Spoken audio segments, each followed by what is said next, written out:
মিজান আবার আসবে, বিজয়ীর বেশে আসবে। এই দেশের তাওহীদি জনতা এমন ইতিহাস সৃষ্টি করে তাকে আলিঙ্গন করবে ইনশাআল্লাহ। সেই সমাবেশই দূরে নয়। বিজয়ীর বেশে দেশে ফিরবেন মিজানুর রহমান আজহারী, এমন কথাই বলেছিলেন প্রয়াত আলেমে দ্বীন মাওলানা লুৎফুর রহমান। তার এই ভবিষ্যৎবাণীর 4 বছর পর ঠিকই বিজয়ের বেশে দেশে ফিরলেন ইসলামী বক্তা মিজানুর রহমান আজহারী। কিন্তু তার এই প্রত্যাবর্তন দেখে যেতে পারলেন না মাওলানা লুৎফুর রহমান। 27 ডিসেম্বর শুক্রবার কক্সবাজারের পেকুয়া বৃহত্তর সাবেক গুলদি তাফসির ময়দানে অনুষ্ঠিত মাহফিলে রাত 10টার দিকে প্রধান মুফাসসির হিসেবে যোগ দেন আজহারী। এর আগে সর্বশেষ 2020 সালের জানুয়ারিতে হঠাৎ করেই সব মাহফিল স্থগিত করে দেশ ছাড়েন মিজানুর রহমান আজহারী। 2020 সালে যখন হঠাৎ করে মিজানুর রহমান আজহারী সব ধরনের মাহফিল স্থগিত করে দেশ ছাড়লেন, তখন ঠিক পরিষ্কার ছিল না কেন তিনি দেশ ছাড়ছেন। যদিও সে সময় তিনি বলেছিলেন গবেষণার কাজে মালয়েশিয়া ফিরে যাচ্ছেন, তবে দেশের বিভিন্ন গণমাধ্যমে উঠে আসে ভিন্ন কথা। বিভিন্ন সূত্র থেকে দাবি করা হয় 2020 সালের জানুয়ারি মাসে তার এক মাহফিলে 12 ভারতীয় নাগরিক ধর্মান্তরিত হয়, আর এ নিয়ে সে সময় ব্যাপক আলোচনা সৃষ্টি হয়, যার কারণে তৎকালীন আওয়ামী লীগ সরকার ও ভারত সরকারের অদৃশ্য চাপেই দেশ ছাড়তে বাধ্য হন মিজানুর রহমান আজহারী।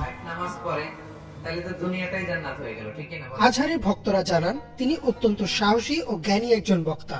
মাহফিলে বক্তব্য দেওয়ার সময় তিনি কাউকে ভয় করতেন না, সবসময় সত্য ও ন্যায়ের কথাই বলতেন, যার কারণে শুধু আওয়ামী লীগ না, বিভিন্ন ভণ্ড পীরদের চক্ষুশূলে পরিণত হয়েছিলেন তিনি।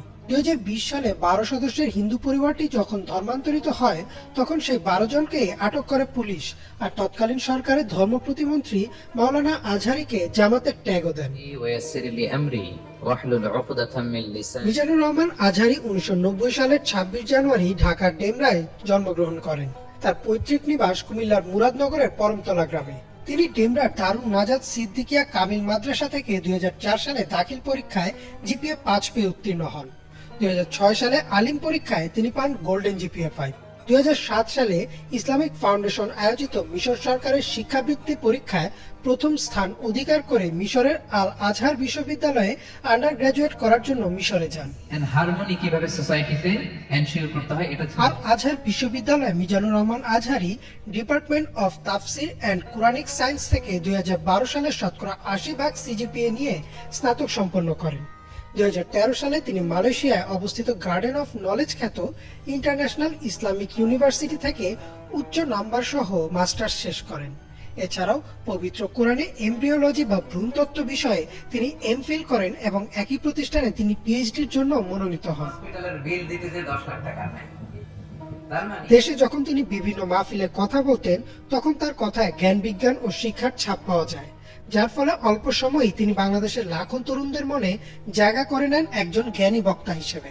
2020 সালে যে কারণেই হোক, দেশ ছাড়ার 4 বছরের মাথায় দেশের রাজনৈতিক পালাবদলের পর আবারও বীরের বেশে দেশে ফিরেছেন মিজানুর রহমান আজহারী।